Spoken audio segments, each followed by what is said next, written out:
कक्षा 9वीं विज्ञान विषय की अध्याय 11 कार्य तथा ऊर्जा का अध्ययन करेंगे। आज हम अध्याय 11 कार्य तथा ऊर्जा के अंतर्गत पहला क्या कार्य क्या ऊर्जा के विभिन्न रूप परस्पर परिवर्तनीय हैं और ऊर्जा संरक्षण के नियम का अध्ययन करेंगे। पिछली कक्षा में हम ऊर्जा के रूप में गतिज ऊर्जा तथा स्थितिज ऊर्जा के बारे में पढ़ चुके हैं। अब हम ऊर्जा के अन्य रूपों के विषय में जानेंगे। प्रकृति में ऊर्जा कई अलग अलग रूपों में मौजूद है, जैसे रासायनिक ऊर्जा, विद्युत ऊर्जा, यांत्रिक ऊर्जा, ऊष्मीय ऊर्जा, गुरुत्वाकर्षण ऊर्जा, प्रकाश ऊर्जा एवं ध्वनि ऊर्जा। प्रकृति में उपस्थित प्रत्येक ऊर्जा को एक रूप से दूसरे रूप में बदला जा सकता है।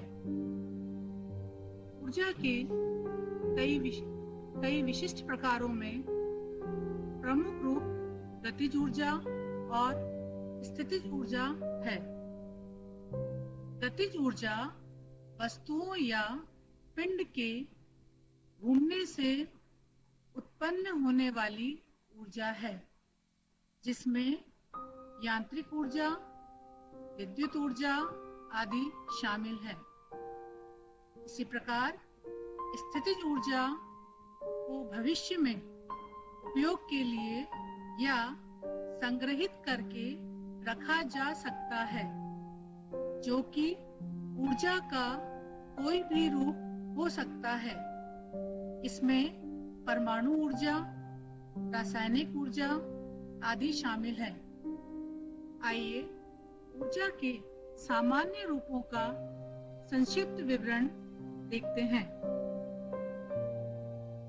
सबसे पहले हम देखते हैं रासायनिक ऊर्जा। रासायनिक ऊर्जा ऐसी ऊर्जा है जो अणुओं के मध्य परमाणु की स्थिति के कारण उत्पन्न होती है, जैसे लकड़ी या कोयले को जलाने पर उत्पन्न ऊर्जा। इस प्रकार की ऊर्जा रासायनिक ऊर्जा कहलाती है। यांत्रिक ऊर्जा किसी यांत्रिक प्रणाली के किसी अवयव में निहित गतिज ऊर्जा तथा स्थितिज ऊर्जा का योग यांत्रिक ऊर्जा कहलाता है। पिछली कक्षा में गतिज ऊर्जा और स्थितिज ऊर्जा के बारे में हम पढ़ चुके हैं। इन दोनों का योग यांत्रिक ऊर्जा कहलाता है। विद्युत ऊर्जा बिजली के कंडक्टर में इलेक्ट्रॉनों द्वारा वहन की जाने वाली ऊर्जा विद्युत ऊर्जा है। विद्युत ऊर्जा के सबसे आम और उपयोगी रूपों में से एक है। उदाहरण के लिए बिजली भी ऊर्जा का रूप है। ऊर्जा के अन्य रूप भी विद्युत ऊर्जा में परिवर्तित किए जा सकते हैं, जैसे ऊर्जा संयंत्र कोयले जैसे ईंधन में संग्रहित रासायनिक ऊर्जा को उसके विभिन्न रूपों में परिवर्तित कर विद्युत ऊर्जा में बदल देते हैं। इसके अलावा ऊष्मीय ऊर्जा। ऊष्मीय ऊर्जा एक पदार्थ या प्रणाली के अपने तापमान अणुओं की गति से उत्पन्न होने वाली ऊर्जा है। उदाहरण के लिए हम खाना पकाने के लिए सौर विकिरण द्वारा उत्पन्न की जाने वाली ऊष्मीय ऊर्जा का उपयोग करते हैं। अब हम देखते हैं गुरुत्वाकर्षण ऊर्जा। गुरुत्वाकर्षण ऊर्जा एक गुरुत्वाकर्षण क्षेत्र में एक वस्तु द्वारा लगने वाली ऊर्जा है। इसको समझने के लिए हम एक उदाहरण देखते हैं। एक बहते हुए झरने से उत्पन्न होने वाली ऊर्जा गुरुत्वाकर्षण ऊर्जा है।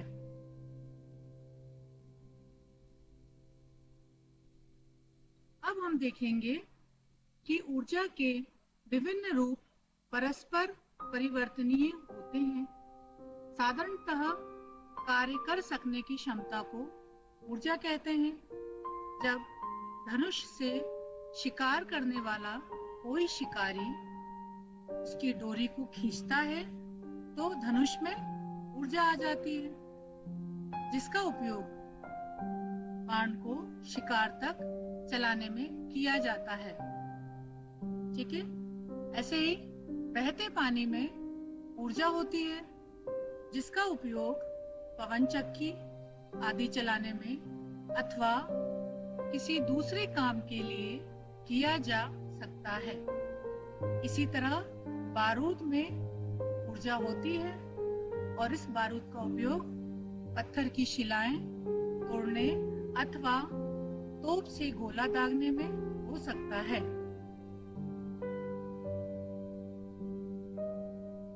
बिजली की धारा में ऊर्जा होती है, जिससे बिजली की मोटर चलाई जा सकती है। इसी प्रकार सूर्य के प्रकाश में भी ऊर्जा होती है और उसका उपयोग प्रकाश सेलों द्वारा बिजली की धारा उत्पन्न करने में किया जा सकता है। ऐसे ही अणु बम, जिसमें नाभिकीय ऊर्जा रहती है और इसका उपयोग शत्रु का विध्वंस करने अथवा अन्य कार्यों में किया जाता है।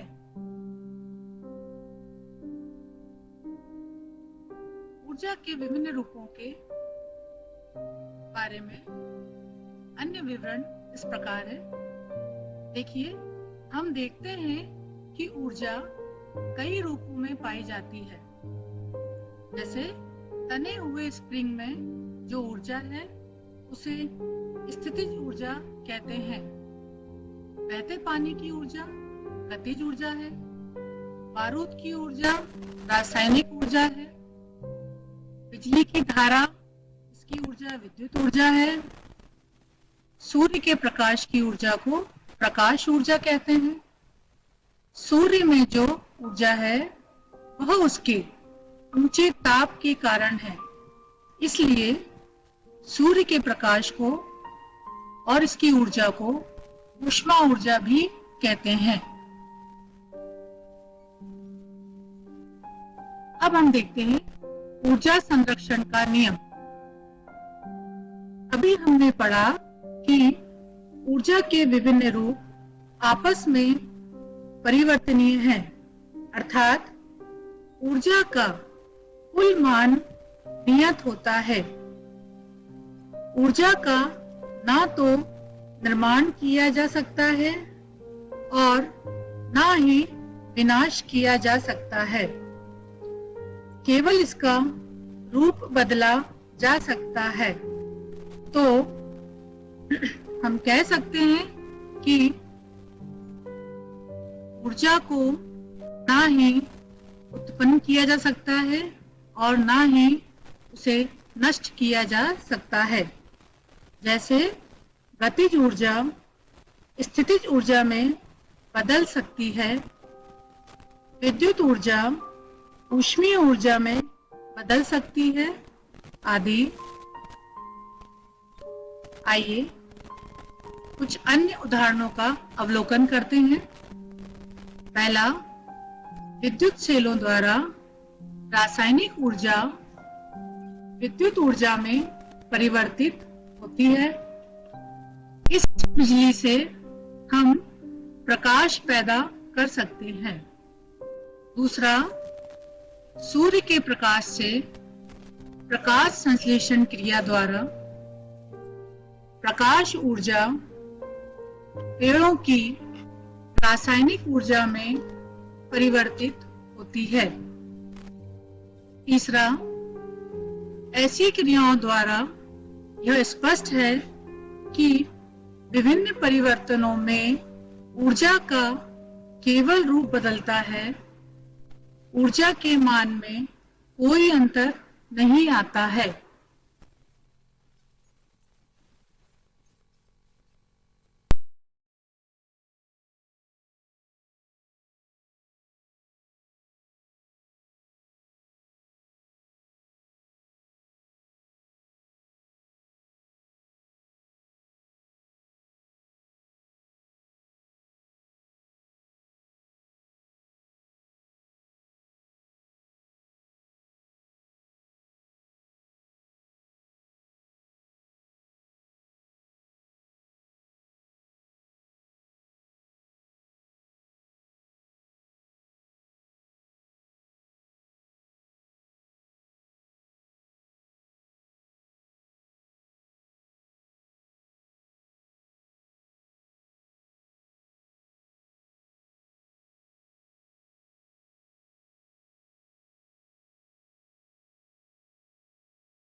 कि इस प्रक्रम में ऊर्जा का रूपांतरण किस तरह से हो रहा है।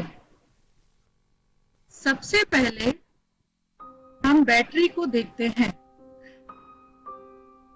हमें पता है कि बैटरी में रासायनिक ऊर्जा होती है क्योंकि इसमें रासायनिक पदार्थ भरा होता है और बैटरी के धनात्मक और ऋणात्मक सिरों के बीच में जो विभवांतर होता है उसके कारण विद्युत धारा का प्रवाह होता है और इस कारण बल्ब में प्रकाश उत्पन्न होता है।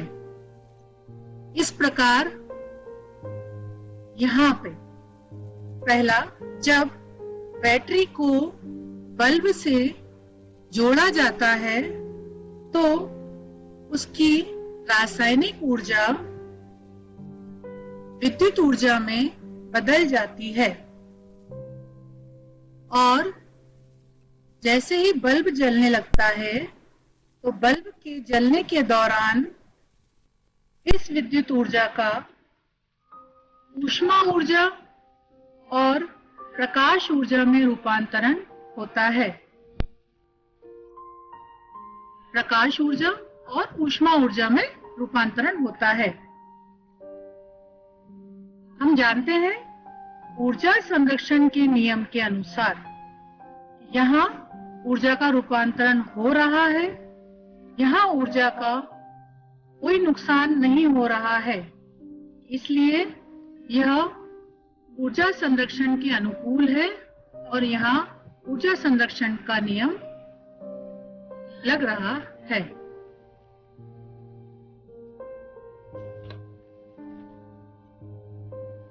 अब हम ऊर्जा संरक्षण के सिद्धांत को एक पेंडुलम के केस में देखते हैं। देखिए चित्र में एक सरल लोलक